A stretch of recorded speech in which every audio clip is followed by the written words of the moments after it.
코스피가 반도체, 자동차를 중심으로 외국인 또 기관 순매수 쓰임이 입어서 어제 상승으로 마감이 됐습니다. 이날 코스피는 전거래일보다 31.2포인트, 1.3% 상승하면서 2,427.91에 거래를 마쳤습니다. 종가 기준으로 2,400선을 회복한 게 지난 8일 이후 6일 만이었습니다.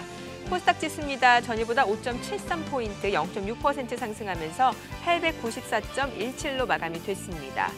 수급 상황 살펴보겠습니다. 이날 유가증권 시장에서 외국인이 1,442억 원, 기관은 968억 원을 순매수했는데요. 특히 기관이 순매수로 돌아선 게 지난달 28일 이후 11거래일 만이었습니다.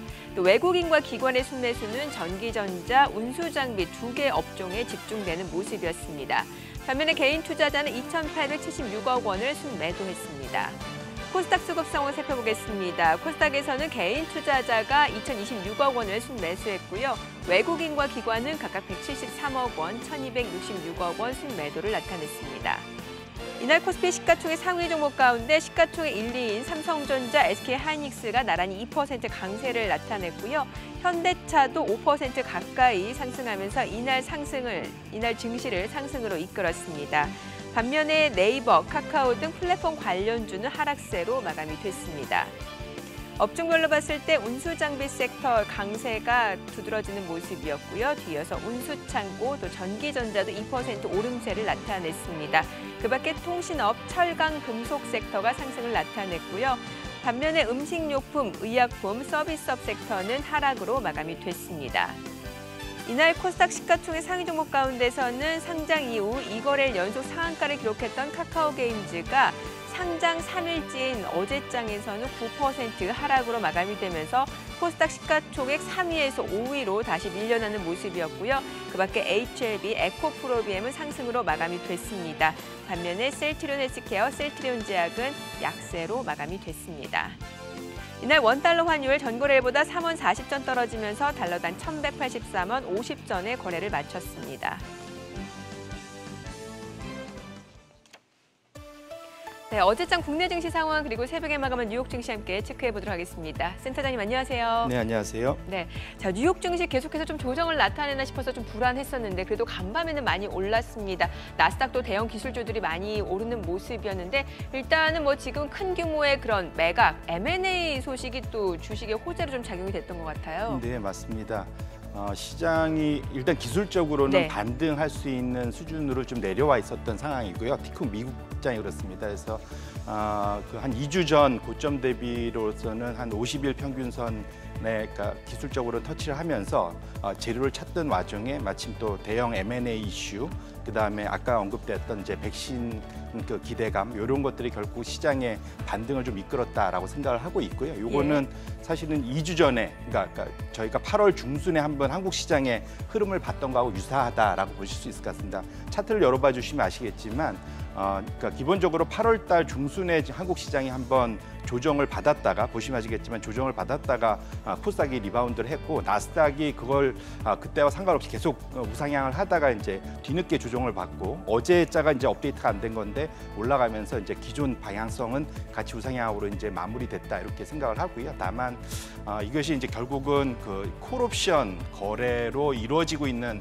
그런 강세장이기 때문에 그것의 규모가 충분히 해소됐냐에서는 아직은 좀 질문이 있습니다. 그래서 그렇게 놓고 보신다면 이것이 소위 시장에서 원하는 건전한 조정으로 마무리된 거냐에 대해서는 아직은 좀 의문이 좀 있다 이렇게 말씀을 드리겠습니다.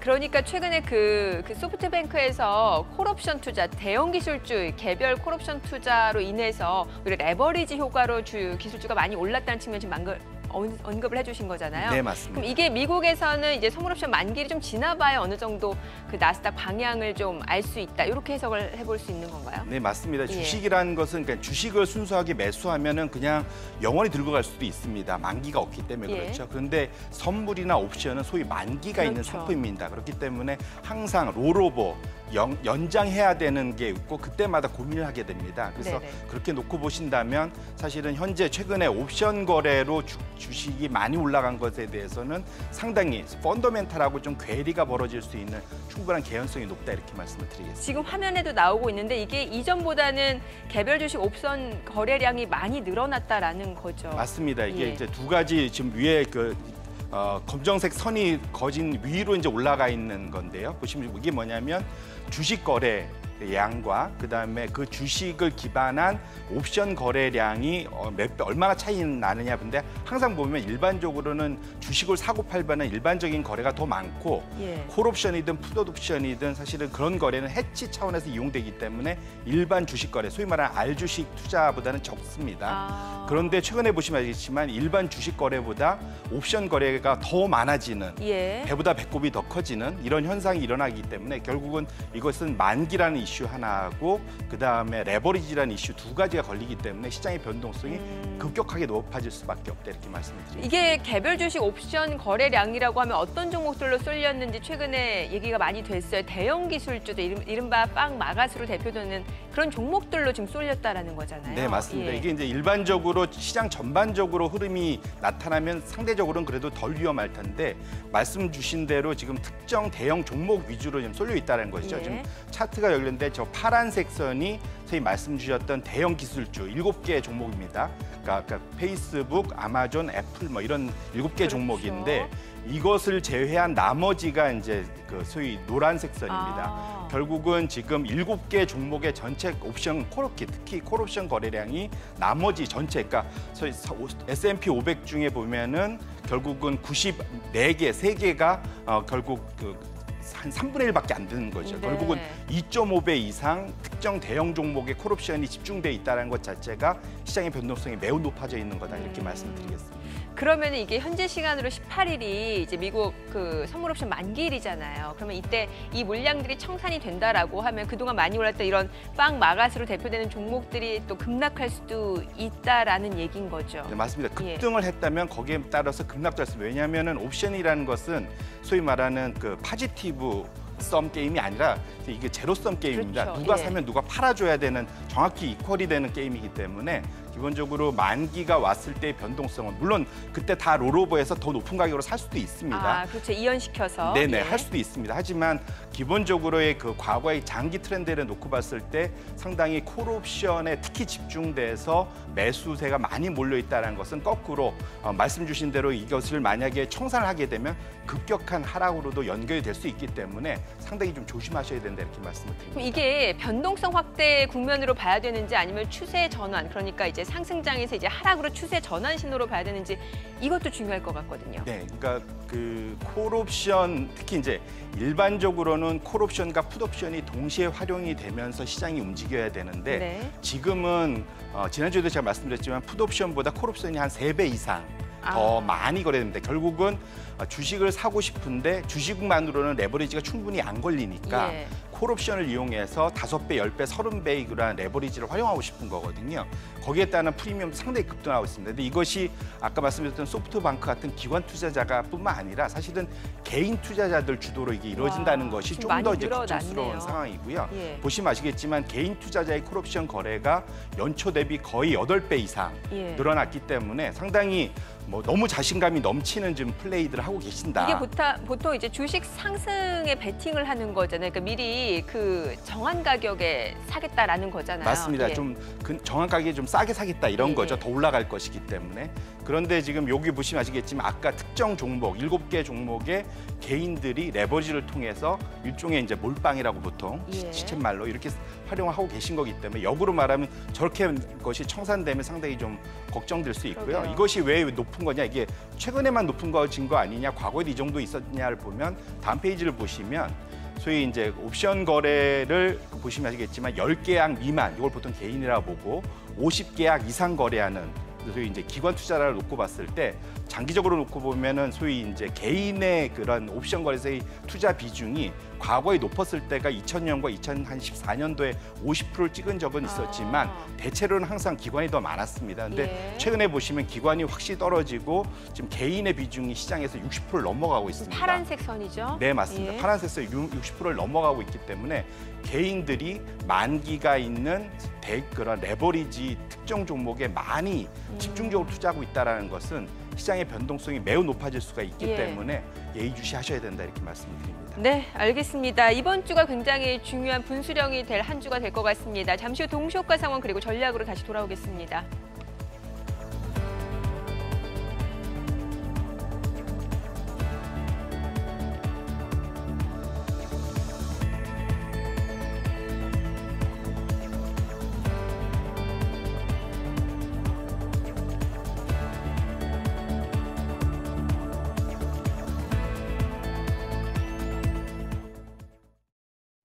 이어서 전문가 연결해서 개장 전 3분 전략 세워보도록 하겠습니다. 김건진 한국투자증권 차장 연결돼 있습니다. 차장님 안녕하세요. 네, 안녕하십니까? 네, 지금 하락세를 보였던 뉴욕 증시가 일제히 상승을 마감했습니다. 반도체 기업들의 인수합병 뉴스가 있었고요. 또 코로나 백신 임상 재개 뉴스까지 나오면서 시장에 호재로 작용한 것으로 보이는데요. 그렇다면 오늘 국내 증시는 어떻게 보십니까? 네, 그렇습니다. 미국 시장이 어제 개별 기업의 M&A 이슈가 나타나면서 상승에 동참을 했다라는 판단하시면 될 것 같습니다. 하지만 이 뉴스는 우리나라에게 이미 어제 선반영이 되어 있는 뉴스다라는 식의 이야기를 다시 해드릴 수가 있을 것 같고요. 네. 하지만 개별 기업적으로 친환경 관련된 이런 테슬라나 니콜라 같은 경우가 급등해주는 모습이 나타났다라는 거, 이것은 좀 우리나라 시장에는 좀 긍정적으로 나타나 줄 수 있다라는 거. 즉 미국 시장이 급등을 해줬기 때문에 중립적인 이상의 어떻게 보면 긍정적인 모습은 우리나라 시장에도 좀 영향을 미쳐줄 수 있을 것이다라는 얘기해 드리도록 하겠습니다. 네, 차장님 그렇다면 오늘 장에서 관심 가져볼 만한 업종은 어떤 게 있을까요? 제가 앞에서도 잠깐 이야기 드렸던 이런 친환경차에 대한 이런 이야기는 계속해서 흘러나오고 있습니다. 테슬라 같은 경우가 다시 한번 급등에 대한 모습, 니콜라 같은 경우도 급등의 모습이 나타나고 있다는 거. 이것은 결국은 전기차 관련된 주식에 다시 한번 상승을 이끌어갈 수 있는 모습이 나타날 것이다라는 얘기를 해드리겠고요. 전기차 관련된 주식인 대표적인 LG화학이나 삼성 SDI, 그리고 에코프로 BM, 첨보 같은 이런 주식들 여러분들이 계속해서 예의주시할 필요가 있다라는 얘기 드리겠습니다. 네, 전기차 관련주 말씀을 해주셨습니다. 차장님 그렇다면 오늘 마지막으로 오늘장 대응 전략까지 세워주시죠. 시장이 조금 많이 올라오다 보니까 이제는 조금 전체적인 모든 종목이 올라가는 것보다는 좀 개별 기업의 이런 플레이가 계속해서 좀 필요한 시장이 아닌가라는 생각을 하시면 될 것 같습니다.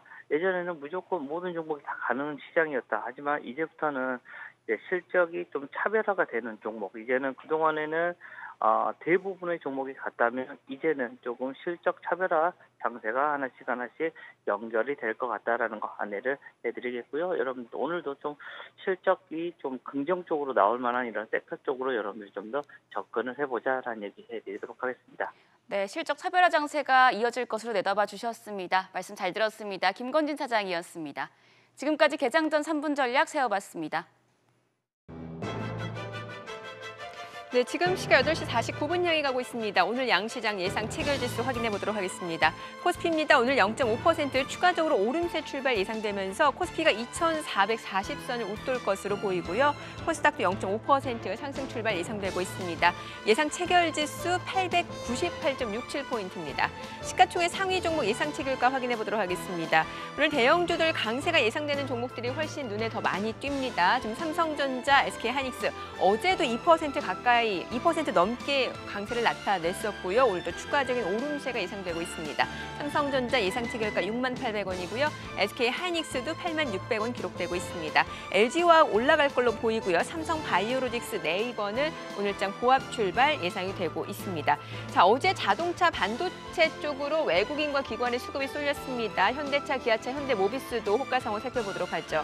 현대차가 오늘 1.6% 상승 출발 예상이 되고 있습니다. 이렇게 되면은 나흘 연속 강세가 예상되는 것으로 보이고요. 지금 예상 체결가 183,000원입니다. 기아차도 오늘 올라갈 걸로 보이고요. 이 가운데 현대모비스도 1% 오름세 예상되면서 예상 체결가 235,000원으로 기록되고 있습니다. 자, 오늘도 이 반도체와 자동차 섹터로 외국인과 기관의 수급이 쏠릴지 여부도 지켜보시면 좋을 것 같습니다.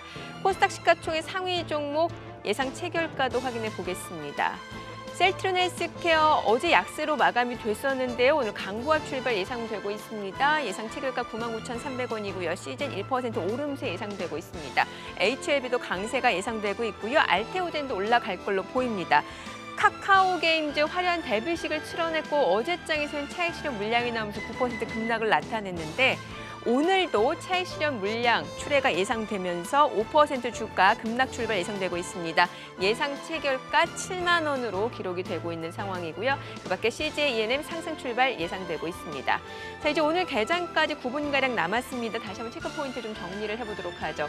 요즘에 그 동학개미뿐만 아니라 서학개미라는 말이 나올 정도로 우리나라 주식 투자자분들이 미국 그 개별 주식을 많이 사요. 특히 그 1위 직구 종목이 테슬라인데 이 테슬라가 이 서학개미에 애를 태우고 있는데 간밤에는 좀 많이 올랐단 말이죠. 근데 좀 불안한 게 골드만삭스에서는 지금 테슬라 목표 주가를 296달러, 근데 현재 주가가 420달러 정도예요. 네. 이 목표 주가가 너무 낮단 말이죠. 그렇게 보는 가장 큰 이유가 테슬라의 밸류에이션이 상당히 어렵다라고 예. 볼 수 있을 것 같고요. 왜냐하면 테슬라가 지금 돈을 잘 버는 회사는 아닙니다. 결국은 향후 앞으로 잘 될 거라는 성장성에 베팅을 하고 있고 높은 멀티플을 주는 것이 포인트라고 볼 수 있고요. 그런 것들이 결국은 주가의 변동성, 급등, 급락의 원인이 된다라고 보실 수 있는데 테슬라가 또 아까 말씀 주신 대로 특히 이제 아시아 투자자들, 특히 한국 투자자들이 미국에 특히 이제 콜옵션 거래를 통해 갖고 투자를 많이 하는 대표적인 종목으로 좀 알려져 있습니다. 예. 근데 보시면 아시겠지만 차트를 보시면 2015년도부터 시작해 갖고 테슬라의 주가가 이제 옅은 그 녹색이고요. 짙은 녹색이 테슬라 개별 주식 콜옵션의 그런 거래량입니다. 예. 보시면 아시겠지만 2000년도 들어서 지금 짙은 녹색 선이 서서히 올라가는 걸 보실 수 있고요. 2015년 대비해서는 약 한 1000% 정도 늘었습니다. 그런데 그 같은 기간 동안 주가는 거의 한 4000% 가까이 3800%가 올라가거든요. 이게 상대적으로 옅은 선이 주가인 거네요. 네, 맞습니다. 예. 결국은 콜옵션의 레버리지 효과를 그대로 드러내주는 거고요. 결국은 콜옵션 투자를 할 때 증거금 얼마만 있으면 주식을 5배, 10배, 30배 이상 살 수가 있는 그렇죠, 규모이기 예. 때문에 그런 측면에서 놓고 보신다면 결국은 콜옵션의 그러한 그 거래량이 늘어날 때 주가는 더 급등하고 줄어들 때 더 급락을 할 수 있는 충분한 여지가 있다는 측면에서 결국은 특히 개별 주식 옵션, 콜옵션 위주로 많이 매입하는 것들은 변동성이 최근에 많이 높아졌기 때문에 좀 조심할 필요가 있다. 어제도 물론 이제 오르긴 했지만 상당히 지금 변동수 구간에 있다라고 말씀을 드리고 싶고요. 예, 테슬라 주가가 올해 들어서 400% 넘게 폭등을 한 상황인데 그러면은 거꾸로 이런 시점에 다시 한번 또 폭락을 할 수도 있다라는 거잖아요. 충분히 가능성은 저는 있다, 열어두셔야 된다 말씀을 드리고 싶은데 예. 사실은 요거를 이제 그 비트코인의 과거, 그러니까 시대별로 소위 버블 자산, 대표적인 버블 자산으로 알려져 있는 그런 유동성 장세의 버블 자산에 알려있는 비트코인이 2017년도에 엄청난 수익을 냈었습니다. 네네. 근데 여기 보시면 아시겠지만 저 하얀색 선이 지금 현재 테슬라의 주가고요. 예. 노란색 선이 그 비트코인의 2017년 고점 이후 지난 겁니다. 이걸 왜 이렇게 겹쳐놓은 건데 비슷해요? 예, 보시면 아시겠지만 두 개의 고점을 지금 합쳐놓은 거거든요. 예. 보시면 아시겠지만 이게 꼭 과거 항상 버블 자산일의 움직임들은 유사한 흐름을 보였다라는 거고 예. 가장 최근에 그 버블 자산의 대표적인 게 비트코인이었는데 모양새가 상당히 비슷합니다. 그러게요. 제가 그러니까 물론 이제 이게 테슬라가 이와 똑같을 거다 제라고 말씀드리는 건 아니지만 네. 항상 이런 버블 자산들은 급등 급락의 모습들이 항상 역사를 통해서 반복됐었기 때문에 테슬라가 이제 이번 달 22일 날 배터리 데이가 예정이 되어 있습니다. 얼마나 이제 획기적인 아이디어를 제시할지는 모르겠지만 그것이 충분치 않다라고 여겨진다면 상당히 그 비트코인의 모양과 유사한 방향으로 갈 수 있는 여지도 여전히 열어두시고 위험 관리 좀 하실 필요가 있다 이렇게 말씀드립니다. 알겠습니다. 자, 그리고 최근에 그 나스닥 시장 상승을 두고 거품 장세, 버블 장세 얘기가 많아요. 그런데 사실 이런 거품 장세가 계속해서 갈 수도 있다라고 보는 시각 뒷배경으로 이제 유동성 때문인 거잖아요. 네네. 이 유동성 측면도 좀 얘기를 해보면 좋을 것 같은데요. 네, 맞습니다. 그 역대급 유동성이라고 보통 표현을 많이 하는데 제가 계속 그런 말씀을 많이 드려왔습니다. 차트를 보시면 아시겠지만 유동성에 대해서 사람들이 환호하는 가장 큰 이유가 유동성이 늘어날 때마다 시장의 밸류에이션이 상당히 후해진다는 거죠. 예. 같은 이익에 대해서 훨씬 더 많은 멀티플을 제공을 한다는 것인데요.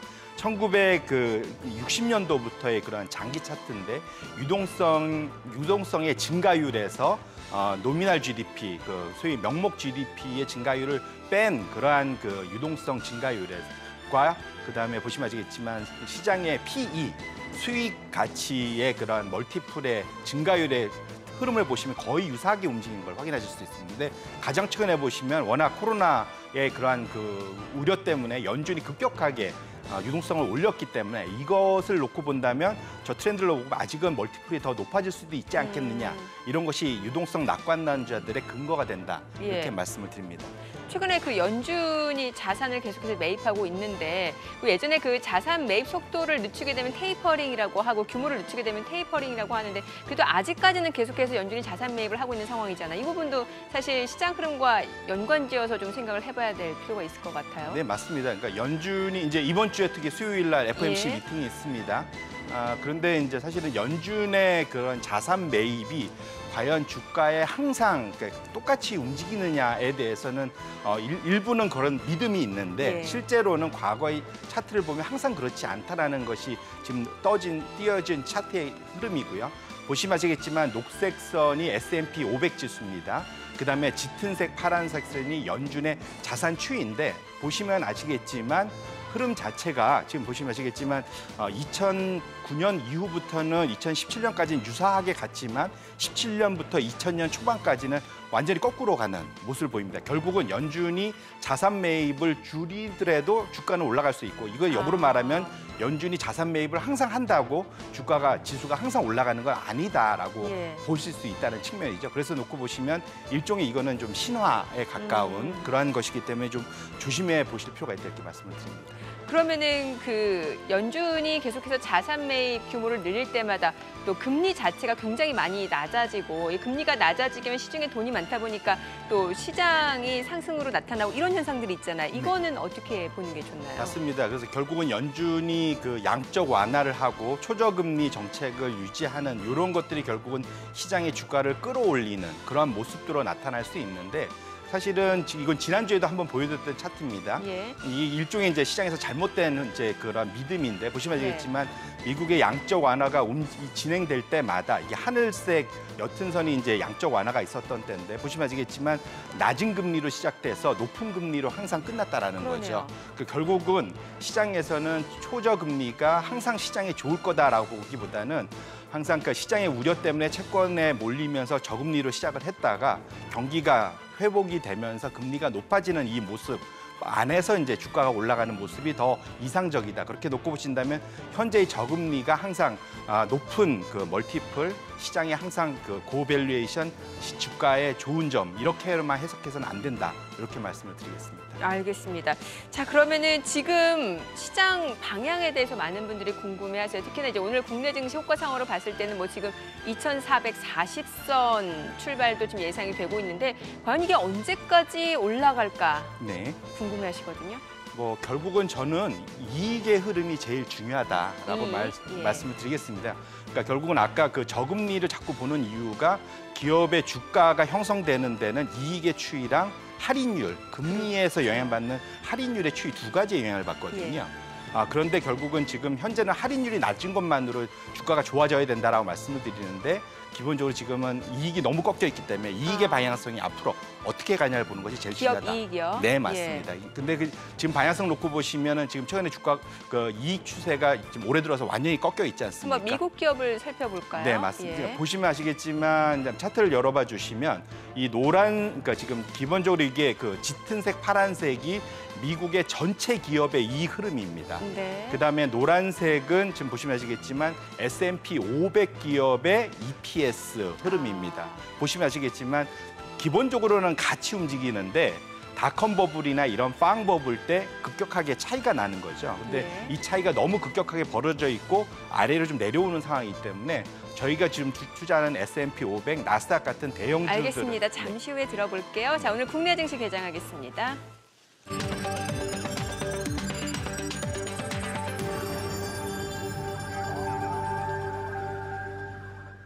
네, 오늘 9월 10일 화요일 개장이 됐습니다. 일단 간밤 새벽에 마감한 미국 뉴욕 증시 3대 지수 모두 상승으로 마감이 됐습니다. 최근 변동성이 굉장히 커지고 있습니다. 이른바 롤러코스터 장세라고 하고요. 전일장에서는 급락했다가 다음 날에는 다시 한번 반등을 나타내는 이러한 흐름들이 연출되고 있습니다.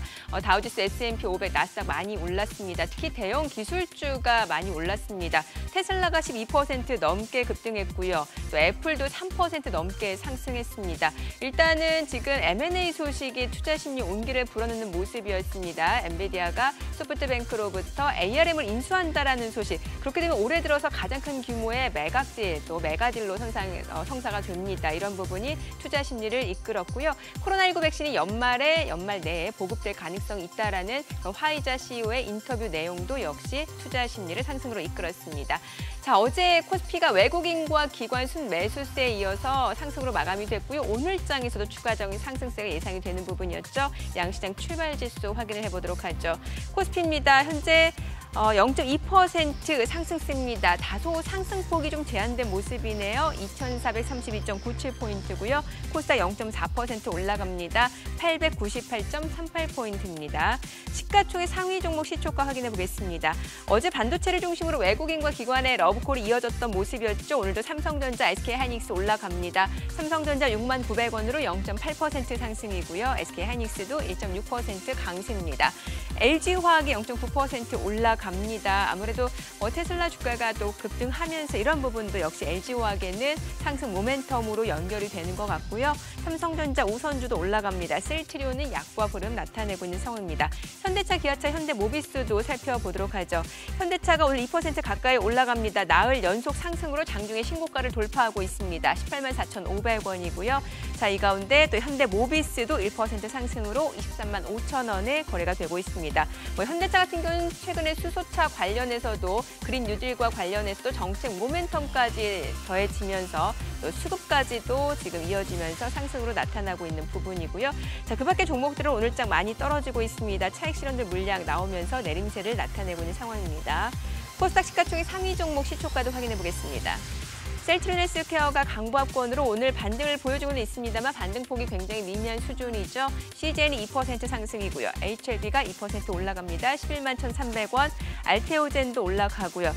카카오게임즈가 어제 9% 넘게 급락했었는데 오늘도 차익 실현 물량이 나오면서 5% 가까이 떨어집니다. 72,200원. 계속해서 시가총액 5위 자리를 지켜낼 수 있을지도 아직은 좀 불분명한 상황이 됐네요. 오늘 오후장까지도 좀 흐름 지켜보시면 좋을 것 같습니다.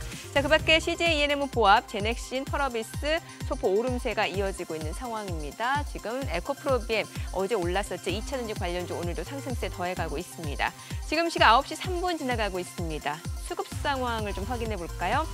오늘 유가증권 시장에서 개인 투자자가 다시 매수에 나서고 있습니다. 어제는 물량을 좀 내놨었는데 오늘 1,000억 원 넘게 순매수를 보여주고 있고요. 외국인은 소폭 순매수에 그치고 있습니다. 기관은 오늘 다시 매도로 돌아섰습니다. 1,125억 원 순매도를 나타내고 있는 모습이고요. 업종별로 수급을 보게 되면 오늘 어제와는 좀 사뭇 다르네요. 사실 어제 전기전자 운수장비에서 외국인 기관 러브콜이 이어졌었는데 오늘은 아닙니다. 지금 보시게 되면은 전기전자에서는 여전히 외국인의 러브콜이 이어지고 있습니다만 기관은 전기전자에서 순매도로 대응을 하고 있는 상황입니다. 코스닥 수급 상황도 확인해 보겠습니다. 코스닥에서는 개인 투자자의 순매수 기조 어제와 마찬가지로 계속해서 이어지고 있습니다. 지금 현재 555억 원 순매수를 보여주고 있고요. 외국인과 기관은 431억 원, 107억 원 각각 순매도를 나타내고 있는 상황입니다. 지금 시각 9시 4분 지나가고 있습니다. 환율도 체크를 해보도록 하죠. 오늘 외환시장 개장 상황입니다. 달러원 환율은 1원 60전 떨어진 1,181원 90전에 개장이 됐습니다. 자, 앞서서 시장 향방에 대해서 저희가 얘기를 좀 해보고 있었는데 미국 기업, 전체 기업과 관련해서 좀 얘기를 주셨거든요. 그 이야기를 좀 계속해서 들어볼게요. 네, 차트를 한 번 더 열어봐 주셔야겠지만 노란색 선이 아까 말씀드린 S&P 500 기업의 EPS 추이고요. 짙은색 녹색 선이 미국 기업 전체 기업의 이익 추이입니다.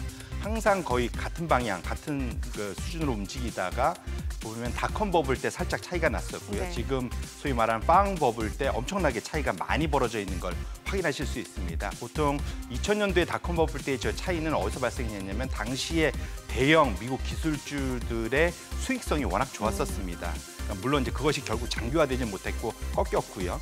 최근 들어서는 그때보다 더 좋습니다. 물론 지금 구글 같은 아마존은 좀 제외할 수 있겠지만 마이크로소프트 같은 그런 대형 기술주들의 수익성은 역대 최고 수준으로 좋은 상황이긴 합니다.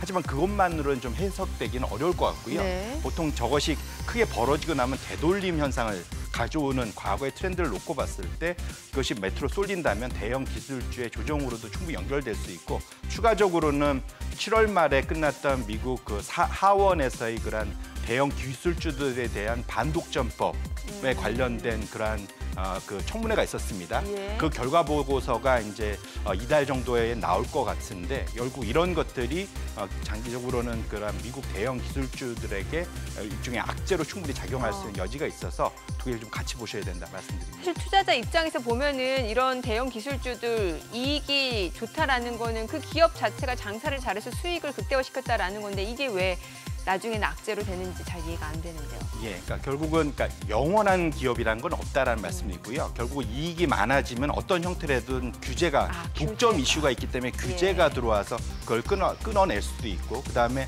사실은 지금 아까 보셨던 큰 차이가 나는 가장 큰 이유가 EPS라는 건 절대 순이익도 중요하지만 주식 수가 중요합니다. 주당 순이익이요? 예. 그래서 EPS를 봤던 건데 다음 페이지를 보시면 아시겠지만 2017년도 이후에 급격하게 벌어진 게 트럼프 시대에 많이 벌어졌습니다. 예. 이 이유가 뭐냐면 결국은 트럼프가 감세를 하면서 감세로 남는 이익을 기반으로 자산 소각을 엄청나게 했다라는 것이죠. 그렇게 되면 주당 순이익이 자연스레 늘어나겠네요. 맞습니다. 지금 보시면 아시겠지만 애플의 주식 수가 2015년보다 지금 수준으로 보면은 그때가 100이었으면 지금 75밖에 안 됩니다. 결국 25%가 줄어들었으니 결국은 EPS 증가율을 더 확대시키는데 자사주 소각이 활용됐다라는 것이고요. 예. 사실은 민주당이 많이 대권을 잡는다면 상당히 여기에 대해서 일정 부분 제동을 거는 정책을 가져올 수도 있습니다. 그래서 자사주 소각에 대해서요? 예, 왜냐하면 엘리자베스 워렌 같은 경우는 대표적으로 이것을 금지하자. 왜냐하면 돈이 너무 이제 개별 주주나 CEO한테만 몰린다라는 측면에서 이제 이것에 반대를 했었거든요. 그래서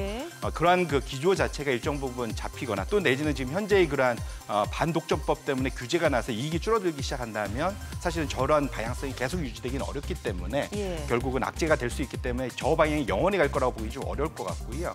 그다음에 아까 이제 그 변곡점에 대해서 가장 제가 크게 우려하는 건 변동성이 나스닥 시장 중심으로 너무 많이 올랐다는 겁니다.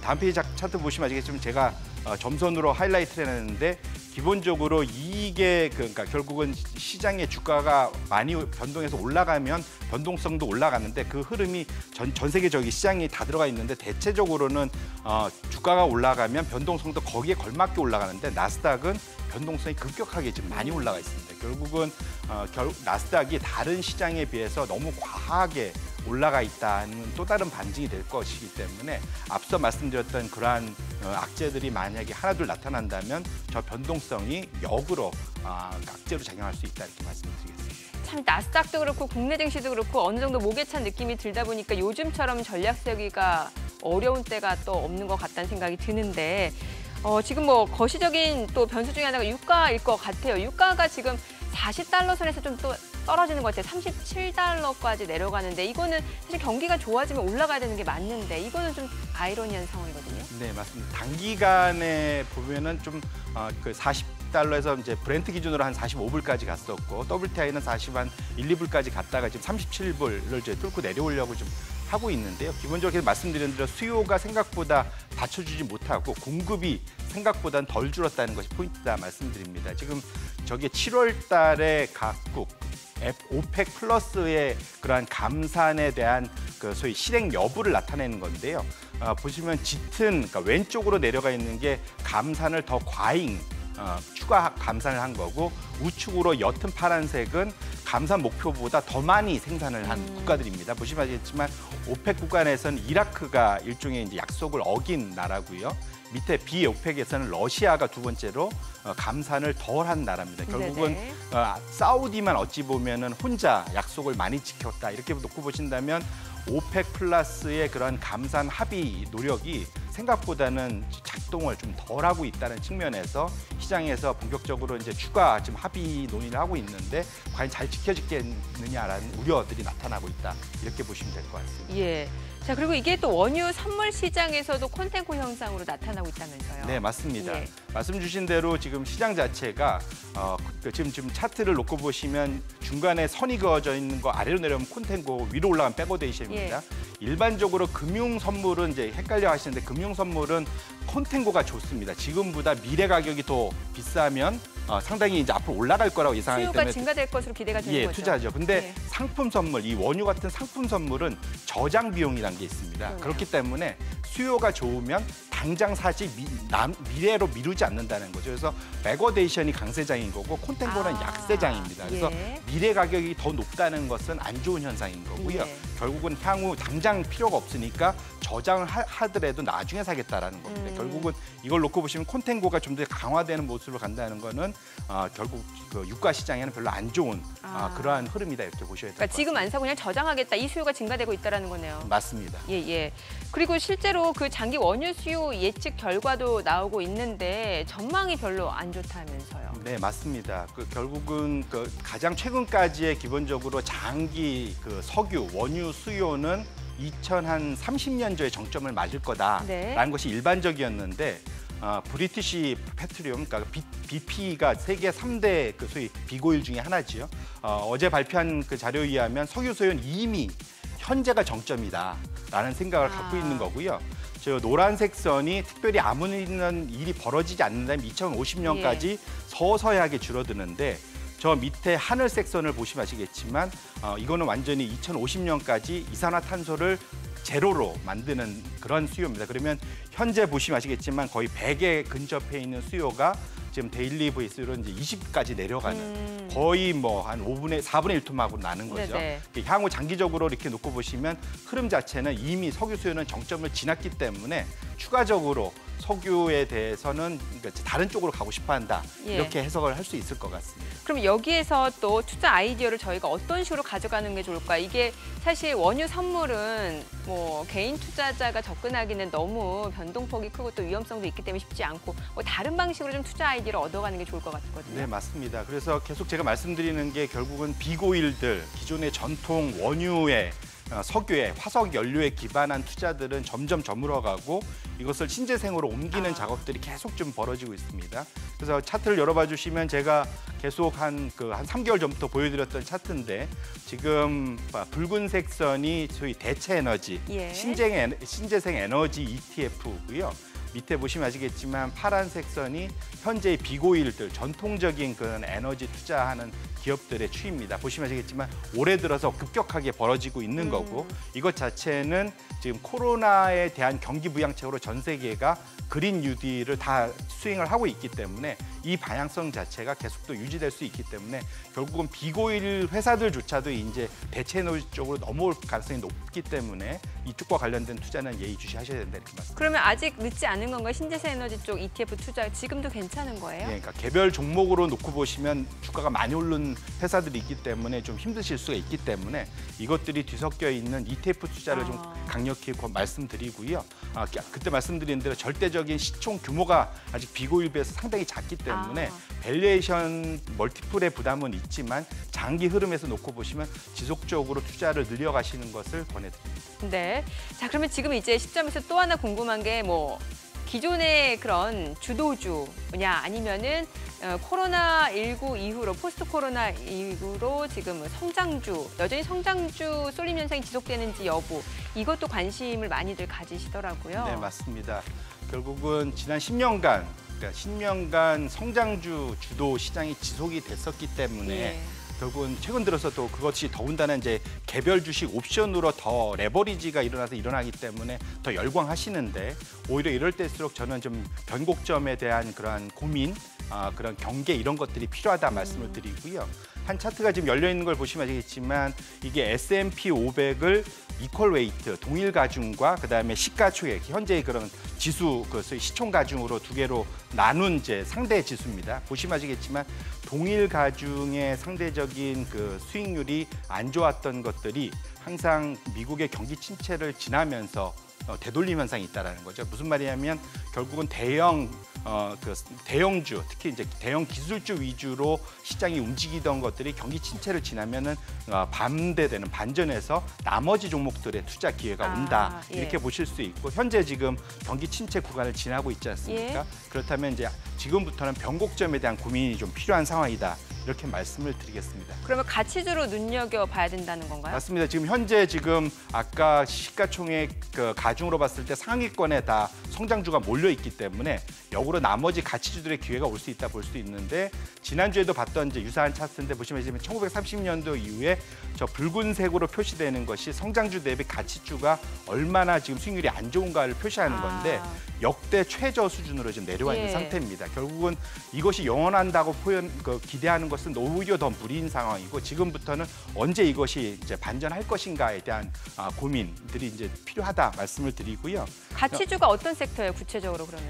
결국 이제 경기 민감주. 경기 민감주. 예, 경기 민감주. 그다음에 대표적으로 이제 그 안에 말씀드린 대로 계속 은행주, 네. 그다음에 에너지, 소재 뭐 이런 네. 기업들이 뭐 대표적. 화학이라든지 철강. 네, 뭐 그런 쪽들. 그다음에 산업재 관련된 것들. 예. 이런 것들이 다 그쪽에 좀 속한다. 일부 이제 소비재도 경기 민감 소비재도 필수 소비재도 속하고요. 예, 일부 속할 수 있을 것 같습니다. 그래서 결국은 그와 관련된 그 산업에 대해서 지금 너무 기술주 위주로 좀 쏠려 있는데 그것이 맞아요. 좀 되돌림이 좀 필요하다 말씀을 드리고요. 다음 페이지 보시면 이것이 얼마나 지금 밸류에이션 상으로 싸져 있냐를 말씀드리는데 이것은 이제 멀티플, 소위 이제 시장의 PE, 성장주 PER이랑 가치주 PER이 얼마나 저평가되느냐를 보시는데 좀 니프티 50대, 그다음에 닷컴 버블 때, 그럼 지금 보시면은 성장주가 예를 들면 그러니까 PER 30배로 거래되면 지금 가치주는 15배 미만으로 거래된다는 수준입니다. 결국은 엄청나게 싸게 거래가 되고 있는 상황이기 때문에 과거 역사적 저점 수준을 좀 뚫고 내려와 있는 상태이기 때문에 충분히 가치주에 대해서 좀 관심을 가져야 될 타이밍이다 이렇게 말씀을 드리겠습니다. 자, 가치주에 관심을 가져야 되고 사실 지금 경기가 워낙 안 좋기 때문에 이 구간을 지나고 나면은 이 한계 기업들 같은 경우 쓰러지는 경우도 많고 그렇기 때문에 어떤 옥석가리가 또 필요한 시점이 아닐까 싶거든요. 네, 맞습니다. 계속 그 2008년도에 그러한 부도 기업 숫자보다 지금 부도 나는 숫자가 훨씬 더 좀 빠르게 지금 올라가고 있습니다. 코로나 시대이기 때문에 그렇고요. 이런 상황이 계속 벌어질 텐데 이걸 지금 계속 지금 그 부채를 더 많은 부채로 끌려다 보니까 좀 시장에 소위 말하는 좀비 기업들이 엄청나게 지금 늘어나고 예. 있습니다. 차트를 보시면 아시겠지만 저것이 그러니까 미국의 이제 러셀 3000 안에 있는 기업들 중에 지금 좀비 기업의 비중을 나타내는 건데 2000년도 이후에 가장 많은 거의 16%에 가까운 수준으로 지금 좀비 기업들이 빠르게 늘고 있습니다. 네. 좀비 기업이라는 것은 영업이익으로 빚, 이자 비용도 감당 못하는 그런 기업들이거든요. 결국은 이런 기업들이 늘어나는 것 자체가 시장에는 큰 부담이고 연준의 어쨌든 정책이나 정부의 정책을 하기에 점점 어려워지는 국면으로 네. 간다 이렇게 말씀을 드리겠습니다. 그럼 투자자 입장에서 뭘 봐야 되는 거예요? 네, 맞습니다. 그래서 다음 페이지 보시면 글로벌 기업의 이제 신용 품질이 이제 안 좋아진 것이 예. 실제로 나타나는데 보시면 아시겠지만 소위 이제 그러니까 트리플 B가 투자 등급의 마지막입니다. 그렇죠. 근데 보시면 아시겠지만 짙은 붉은색 선이 이제 트리플 B이고 그 위로 올라가면 투기 등급입니다.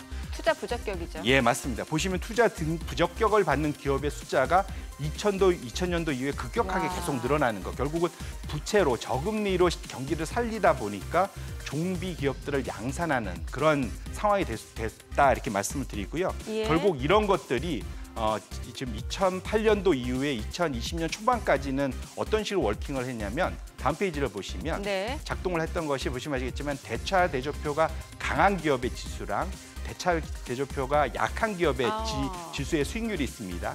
2008년도 이후에 저 붉은색이 이제 대차 대조표가 약한 네.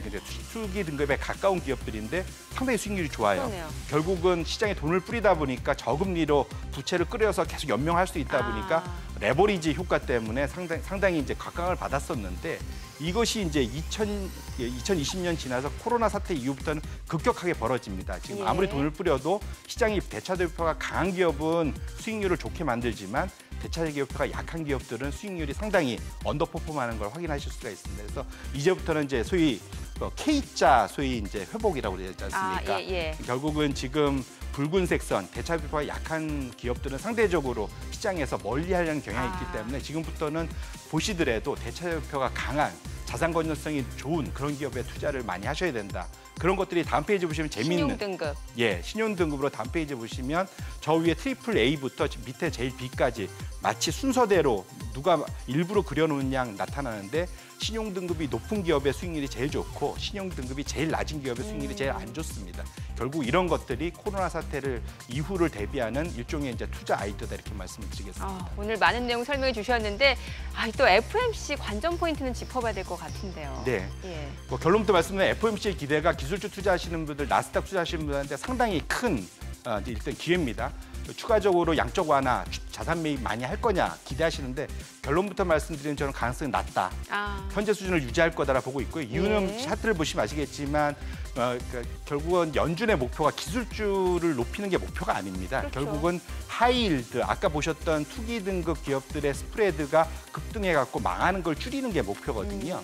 그래서 보시면 아시겠지만 연준의 유동성, 소위 말하는 증가율 차트랑 하이일드 스프레드의 차트가 같이 움직이는 걸 확인하실 수 있습니다. 최근에 하이일드 스프레드가 상당히 낮아져 있기 때문에 연준이 여기에 대고 돈을 추가로 더 퍼부을 이유는 없다. 이렇게 놓고 보신다면 이번 연준에서 보여야 될 관전 포인트는 다음 페이지 보시듯이 이번에 새롭게 도입된 잭슨홀 미팅에서 새롭게 도입된 평균 물가 목표, 소위 이제 AIT라고 그렇죠. 표현하죠. 이것들이 어떻게 구체적으로 실행될 거냐는 구체적인 방안이 어떻게 나오냐 포인트고요. 이것이 나온다고 생각하고 시장이 그걸 믿는다면 금리가 올라가고 가치주로의 그런 시장의 전환에 좀 더 힘을 부여한다. 이렇게 해석할 수 있을 것 같습니다. 금리 상승을 대비하는 투자가 필요한 시점이겠네요. 네, 맞습니다. 예, 알겠습니다. 관전 포인트 전략까지 이야기 들어봤습니다. 센터장님 오늘 말씀 고맙습니다. 네, 감사합니다.